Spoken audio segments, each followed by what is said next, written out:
हाँ जी दोस्तों, नमस्कार। मैं डॉक्टर सुनील बिजला आप सबके अपने यूट्यूब चैनल स्टडी आईक्यू पर स्वागत करता हूँ। विगत क्लासों में आपने देखा कि हम छंद पढ़ रहे हैं और उस छंदों में हमारा जो परिचय हुआ वो ह्रस्व मात्रा और दीर्घ मात्रा के संदर्भ में कि दीर्घ मात्रा किसे कहती, तो हमने बताया कि जहाँ पर दीर्घ स्वर और उनके लगे हुए मात्रा जिस पे हों उसकी दो मात्राएं होती हैं। चंद्रबिंदी जहाँ लगती है वहाँ कोई मात्रा नहीं लगती, कोई चेंज नहीं होता, कोई परिवर्तन नहीं होता। जहाँ अनुस्वार होता है वो अगले वाले वर्ण में जुड़ जाता है। जहाँ दो अर्धवर्ण आते हैं उनकी एक मात्रा होती है। जहाँ आधे वर्ण से शुरुआत होती ही है, जहाँ आधे वर्ण से शब्द की शुरुआत ही होती है, उस आधे वर्ण की कोई मात्रा नहीं लगती। अगर पूर्ण वर्ण के बाद अर्धवर्ण है तो अर्धवर्ण पूर्ण वर्ण में जुड़कर दो हो जाता है।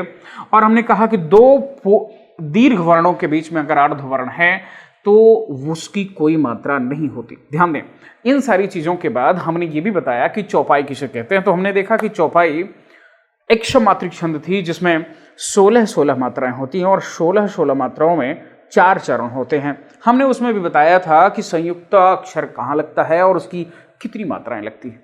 आज बस उसके आगे चलते हैं।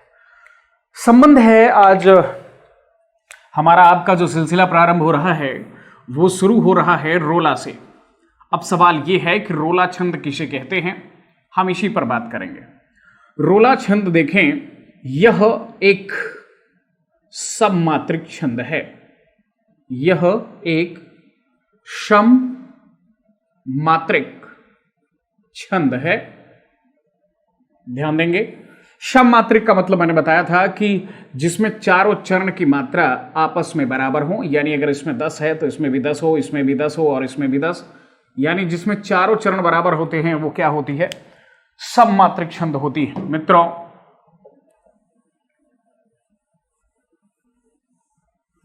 यह एक सममात्रिक छंद है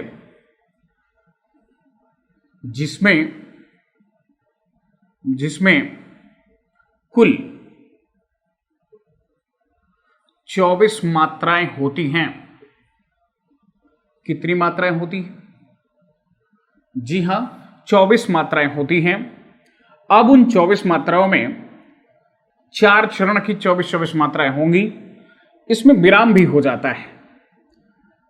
प्रथम एवं तृतीय चरण में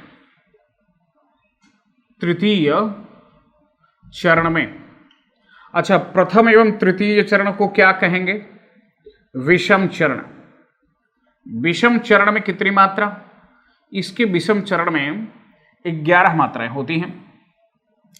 जबकि हम बात कर लें द्वितीय एवं चतुर्थ चरण में, तो द्वितीय एवं चतुर्थ चरण का मतलब क्या हुआ? सम चरण में, है ना। ये तो अर्ध सममात्रिक में होता, लेकिन अब यहां हमें समझना है कि सम चरण क्या है और विषम चरण क्या है। समझ गए होंगे। अब इसे आप भूल जाइए, अब इसे आप भूल जाएं कि सम चरण आप जान गए, विषम चरण आप जान गए। तो ये तो अर्ध सममात्रिक में आप समझेंगे। कुल 24 मात्राएं होती हैं इस छंद में। 11 एवं 13 मात्राओं पर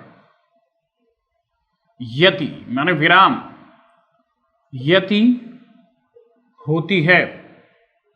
यानी हम कभी 11 पे रुकेंगे और कभी 13 पे। तो पंक्ति क्या है? कहूं दिखियत कहूं नाही, कहूं नाही बधू वन बीच चलत ज्यों। कहूं दिखियत कहूं नाही, वधूवन बीच चलत ज्यों। बिजुरिन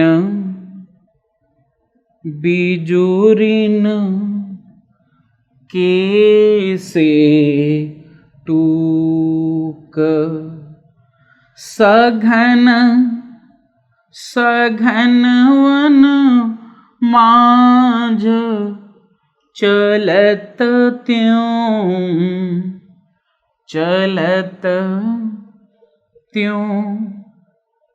देखें, ये सिर्फ 2 चरण लिखा हूं, क्योंकि 4 चरण में बड़ा वक्त लग जाता है। 4 चरण होते हैं तो चारों में 24 मात्राएं होती हैं। अब जरा देख लेते हैं क्या 24 है क्या एक एक में। तो 1 2 3 4 5 6 7 8 2 10 1 11। जी हाँ, 11 पे यहां विराम हो गया, रुक गए हम लोग। 12 2 14 15 16 2 18 1 19 1 20 1 21 1 22 2 24। जी हाँ, अब देखें 24 मात्रा हो गई तो यहां देखें 1 3 4 5 2 7 1 8 9 1 10 1 11 2 13।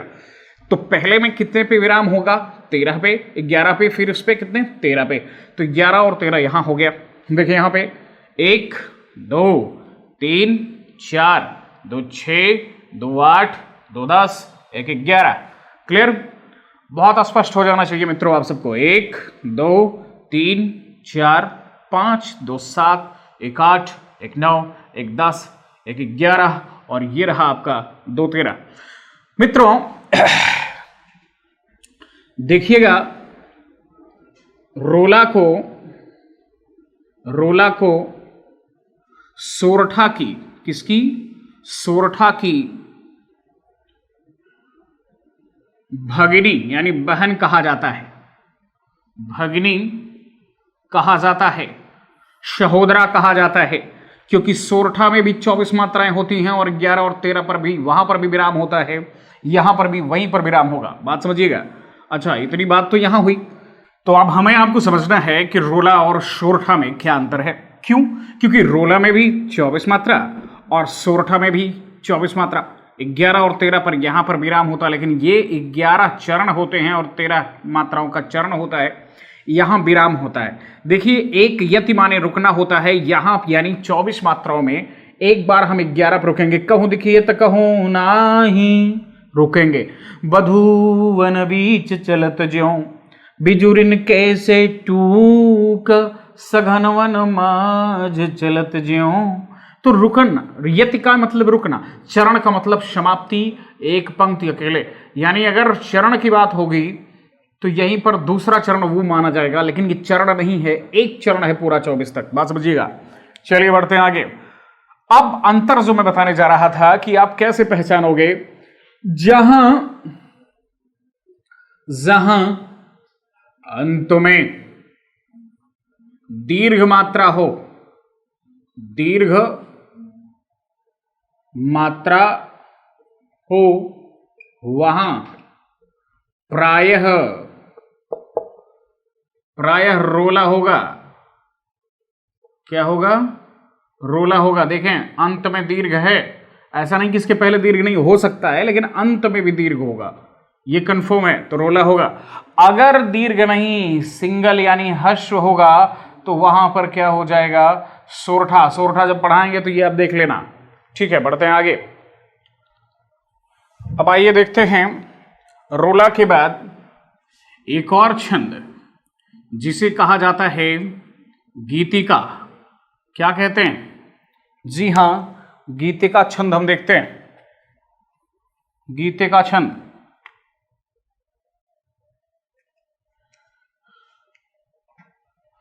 गीतिका छंद किसे कहते हैं देखेंगे। यह एक सममात्रिक छंद है, सममात्रिक छंद है, जिसमें कुल 26 मात्राएं होती हैं। 26 मात्राएं होती हैं।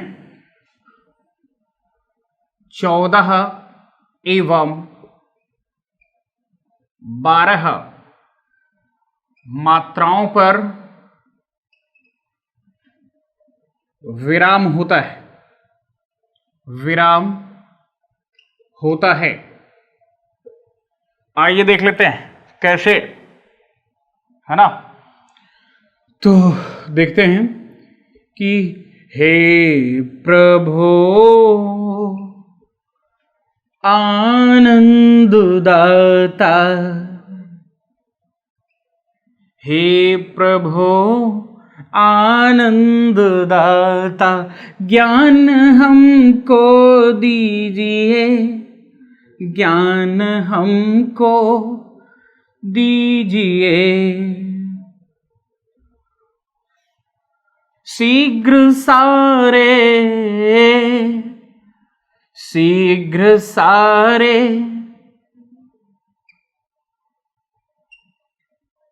दुर्गुणों को दूर हमसे कीजिए। हे प्रभु आनंद दाता, ज्ञान हमको दीजिए, शीघ्र सारे दुर्गुणों को दूर हमसे कीजिए। जी हाँ, ये रहा 2 1 2 2, आधा जुड़ेगा 2 और 1 2 2, या विराम हुआ 2 1 1 1 2 2 1 2। जल्दी जल्दी समझें, यहां बोले रहे हैं 2 क्योंकि इसमें भी जुड़ा तब भी 2 ही होगा। 3 5 2 7 2 9, क्यों? क्योंकि ये आधा जो है इसमें जुड़ गया, आधा अपने पहले वाले में जुड़ा 2। अब इसकी तो एक ही मात्रा है 1, इसमें 2, इसमें 2, इसमें बड़ा हुआ है तो 2 1 1 1 2 2 1 2। बात समझिए। अब गिनिएगा 2 1 3 2 5 2 7 2 9 1 10 2 12 2 14। तो पहले किस पर विराम होना था? 14 मात्राओं पर। तो पहले ये 14 आ गई, फिर किस पे होना है? इति यति विराम 2 1 3 1 4 1 5 2 7 2 9 1 10 2 12। तो यहां क्या है? 12 मात्राओं पर। क्लियर हुआ? यहां देख लें 2 1 3 2 5 2 7 2 9 1 10 2 12 2 14, ये रहा 14 पर विराम, रुकावट। फिर ये 2 2 2 4 1 5 2 7 2 9 1 10 2 12। बात समझिएगा। तो ये 12 मात्रा यहां हो गई, 12 मात्रा यहां हो गई अगर, तो ये रही 12 और ये रही 14। इतना तो समझ में आ गया, लेकिन आपको गीतिका कैसे पहचानोगे कि ये गीतिका ही छंद है? एक ऐसी बारीकी बता रहा हूं, याद रखिएगा। अभी टीजीटी पीजीटी प्रवक्ता में, पीजीटी प्रवक्ता में एक सवाल पूछा था और यही पंक्ति दिया था। एक पंक्ति ज्यों कहते हो ऐसे ही और दे दिया था, उसमें भी मात्रा बराबर 26 थी, बराबर मात्रा 26 थी, इसमें भी 26 है मित्रों। 4 चरण दिए थे, मैं 2-2 चरण बता रहा हूं क्योंकि समय का बहुत ज्यादा वक्त लग जाएगा अगर बताने में। तो ऐसे उसमें 4 चरण, 4 विकल्प दिए थे, चारों में जो मात्राएं थी, एक में 25 थी, एक में 23 थी और 2 में 26 थी। यानी 2 ऑप्शन तो चलो बच्चा समझ जाएगा, लेकिन 26-26 जब टकराएगा तब क्या करेगा? सवाल तो वहां होगा ना कि आप 26-26, मान लो चारों ऑप्शन में 26 हो और उसमें से बारीकी कैसे निकाल लो कि ये गीतिका है और ये दूसरी गीतिका नहीं है। ये बारीकी आपको सीखना जरूरी है ना। तो आइए आपको एक बारीकी सिखाता हूं। अब गीतिका में क्या है? इसकी तीसरी, 10वीं, तीसरी 10वीं, 17वीं,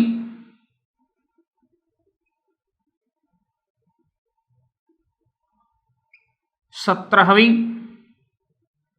और 24वीं।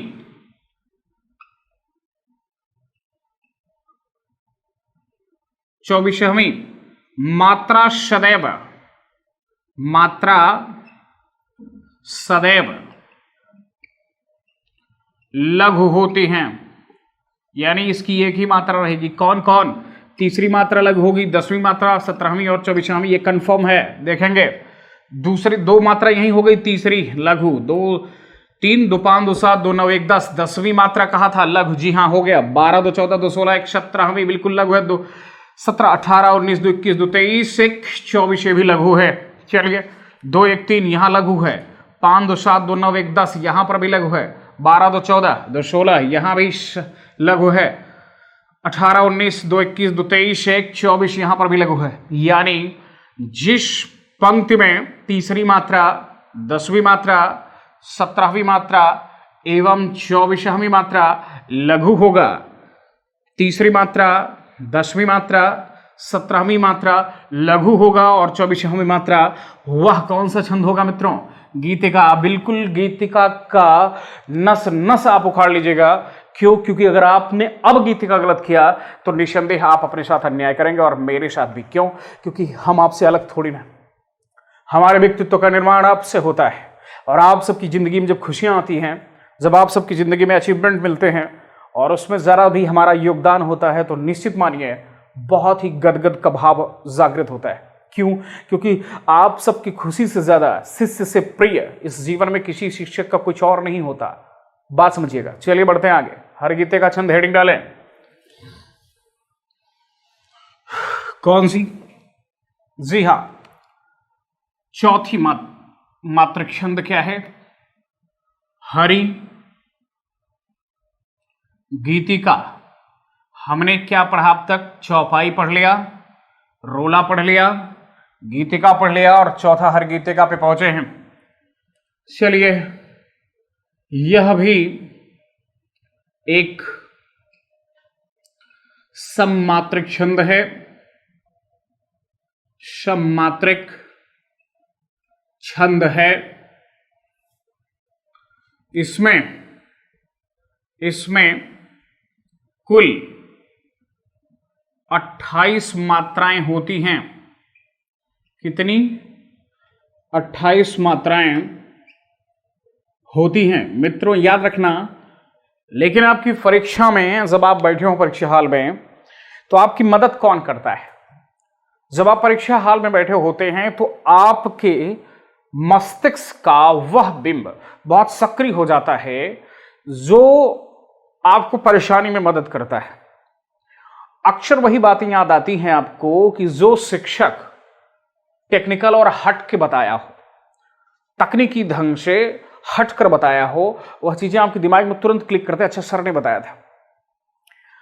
मुद्दे की बात यह है कि अगर आप हर गीतिका छंद आपसे पूछा हो और आप भूल रहे हो कि पता नहीं कितनी मात्रा तो बताए थे, हर गीतिका तो सर पढ़ाए थे लेकिन मात्रा भूल रहा हूं, तो याद रखना भूलने नहीं दूंगा। आप आराम से लिख लेना। क्या? हर गीतिका लिख लेना। एक बार नहीं, 4 बार। हर गीतिका कितनी बार लिखेंगे आप? 4 बार लिखेंगे हर गीतिका। अब देखें, भूलिए आप हर गीतिका 4 बार मैंने लिख दिया। अब जरा इसकी मात्रा निकाल लें। 1 1 2 1 1 1 1 2 1 2 1 1 2 1 2 1 1 2 1 2 2 2 4 1 5 2 7 8 9 12 13 2 15 16 17 2 19 20 2 22 2 24 2 26 1 27 2 ज्यादा हो गया क्या? 7 7 7 14 7 3 21 और 7 चौके 28। ठीक है, तो कुल मात्राएं हर गीतिका में कितनी होती है? अब जिंदगी में नहीं भूलोगे। जब भी इसकी मात्रा कंफ्यूज होना तो हर गीतिका को 4 बार लिख लेना और इसकी मात्रा आपके सामने आ जाएगी। यही इसकी पहचान है। बराबर देखिएगा, इसमें 16 एवं 12 मात्राओं पर विराम होता है या यति होती है। विराम होता है। विराम का मतलब यति, रुकावट। हम कभी 16 पे रुकेंगे तो फिर कभी 12 पे। चलिए, एक पंक्ति में कितना, एक चरण में कितनी मात्रा? 28। चलिए देखते हैं। अन्याय सह कर बैठ रहना, अन्याय सह कर बैठ रहना यह महा दुष्कर्म है, यह महा दुष्कर्म है। अन्याय सह कर बैठ रहना यह महा दुष्कर्म है। और क्या? न्यायार्थ अपने, न्यायार्थ अपने बंधु को भी दंड देना धर्म है, दंड देना धर्म है। अन्याय सह कर बैठ रहना यह महा दुष्कर्म है। न्यायार्थ अपने बंधु को भी दंड देना धर्म है। यहां पर यह पंक्ति है। अब जरा हम देख लेते हैं कैसे। दो यानी ये वाला इसमें आ गया। 2 2 4 1 5 1 6 1 7 1 8 1 9 2 10 1 11 1 12 1 13 2 2 2 4 1 5 1 6 1 7 1 8 1 9 2 11 1 12 2 14 2 16। ठीक है। 17 18 19 2 21 2 23 23 2 25 1 26 2 28। ठीक है। यानी 2 3 2 5 2 7 2 9 1 10 2 12 मात्राएं। चलिए इसकी कोई मात्रा होगी नहीं। 2 2 4 1 5 6 1 7 2 9 2 11 1 12 आधा ना इसमें जोड़ा 11 2 13 2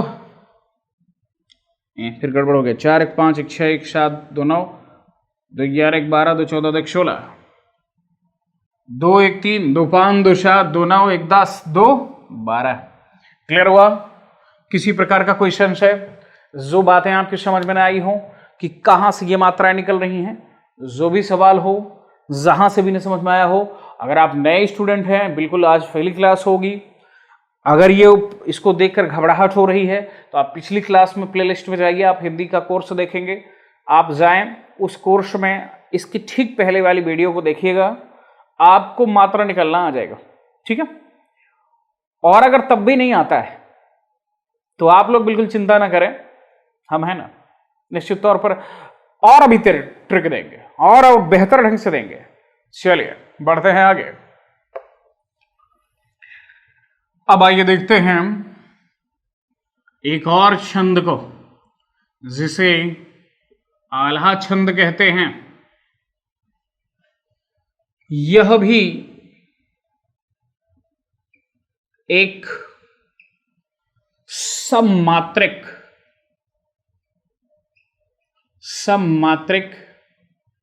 छंद है, जिसमें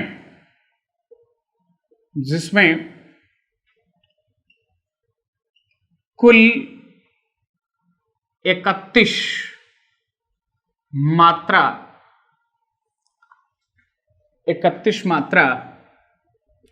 होती हैं। यानी आल्हा छंद में कितनी मात्रा होती हैं? 31। इस छंद में वीर रसात्मक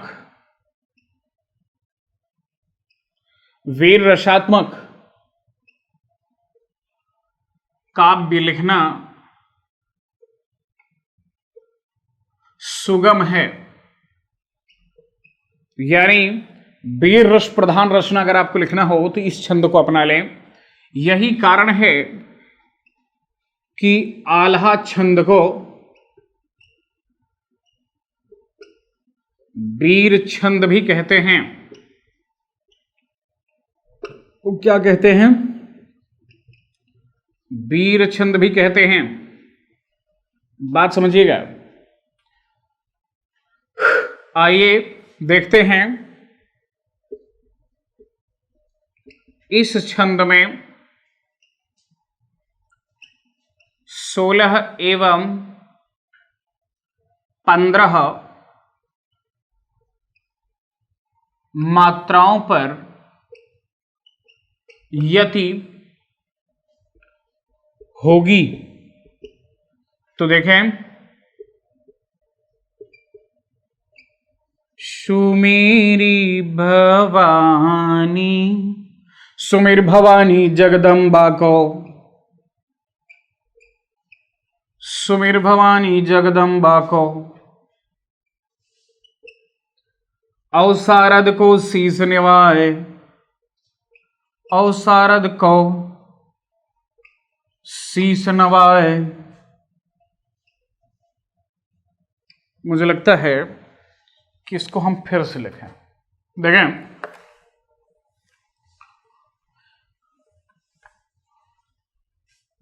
यहां से सुमेरी भवानी, सुमेर भवानी जगदम्बा को,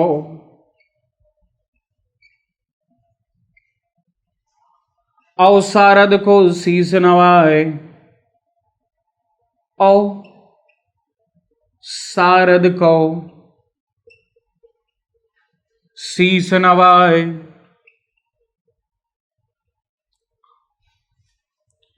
आगे क्या है कि वीर पवारा है अब मैं गाऊं, वीर पवारा अब मैं गाऊं, माता कंठ विराजो आए,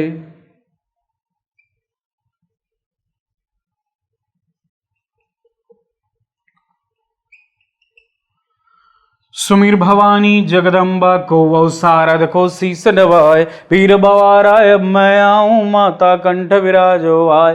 तहनी चौकी है, मतलब इसको आप पूरा चारों चरण लिख सकते हैं, लेकिन यहां यही समझिएगा। 1 2 3 4 6 8 9 10 12 14 2 16 विराम हो गया। 2 2 4 1 5 1 6 2 8 2 10 1 11 1 12 2 14 1 15 हो गया। तो 16 15 प्रयति हो गई। जी हाँ, 2 1 3 1 5 2 1 3 1 4 2 6 2 8 1 9 1 10 2 12 2 14 2 16 2 2 4 2 6 1 7 1 8 2 10 2 12 2 14 1 15। ध्यान दें, इसको मैं इसमें जुड़ गया, 2 हो गया। बाकी ऐसी कोई मात्रा जो आपको समझ में आई हो, निसंदेह आप कह सकते हैं कि पहले चरण में 16 था, पर पहले यति जो थी, जो विराम था, वो 16 मात्रा पे थी, दूसरी यति 15 पर थी, फिर अगली 16, फिर अगली 15 पर थी। तो कहने का तात्पर्य मित्रों, यहीं पर समाप्त हुआ आपका सममात्रिक छंद। क्या समाप्त हुआ? सममात्रिक छंद समाप्त हुआ। बढ़ते हैं अर्ध सममात्रिक छंद की तरफ।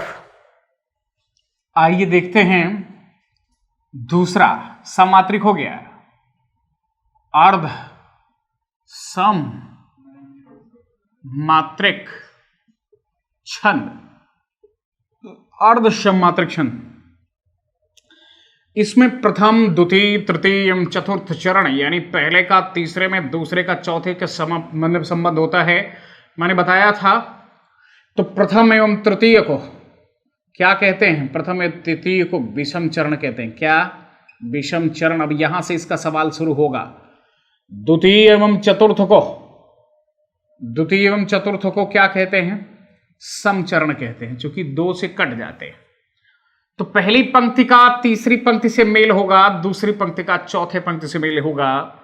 अगर इनकी आपस में मात्राएं बराबर रही तो अर्ध सममात्रिक छंद होगा। हमने पहली अर्ध सममात्रिक छंद कौन सी बताई थी? बरवै, बरवै छंद।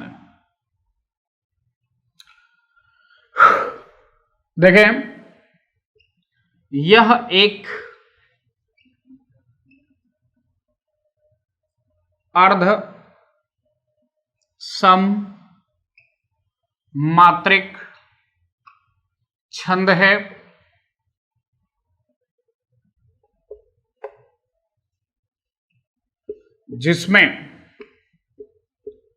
जिसमें कुल 19 मात्राएं होती हैं। कितनी होती हैं? 19 मात्राएं होती हैं। अब यहां लिखा जाएगा प्रथम चरण। प्रथम चरण एवं तृतीय चरण में 12-12, यानी विषम चरण में 12, द्वितीय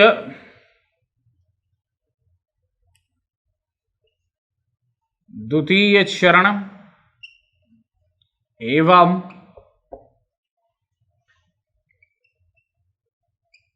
चतुर्थ चरण में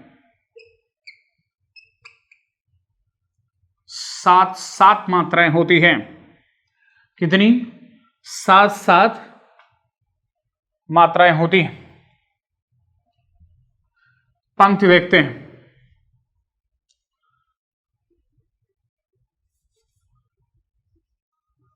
प्रीति रीति कौ बीरवा चले लगाए प्रीत रीति को बीरवा माने सजन। प्रीत रीति को बीरवा चले लगाए।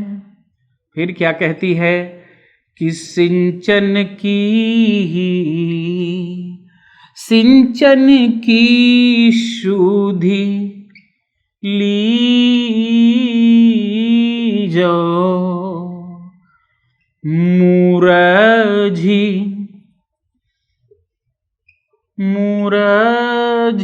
न जाए। चलें 2 1 3 2 5 1 6 2 8 1 9 1 10 2 12। प्रीत रीति को बीरवा, हे सजन तुमने प्रीत की रीत लगाकर और चले गए। प्रीत की रीत जब लगाई तब तो बड़ा समय था आपको, लेकिन जैसे ही मेरी रीत क्या आपसे जुड़ी, आप तो मुझे छोड़ के चले गए। प्रीत रीत के बीरवा चले लगाए, और अब तुम जब रीत लगा के चले गए तो सिंचन की शुद्ध, सिंचन माने सींच दो अपने प्रेम रूपी जल से, सिंचन की शुद्ध लीजो हे स्वामी। मेरी जो यौवन रूपी पुष्प की ये बगिया है, इसे अपने प्रेम रूपी जल से सींच लो, और नहीं तो शुद्ध ले लीजिए, आप सींच दीजिए, मुरझ जाए। अगर मैं मुरझा जाऊंगी तो फिर आप क्या करोगे? विरह है भैया, विरह है। तो यहां हम अभी विरह में छोड़ देते हैं। 2 3 2 5 1 6 2 8 1 9 1 10 2 12 1 3 4 2 6 1 7, यानी पहले में 12 दूसरे में 7। क्लियर हुआ कि नहीं?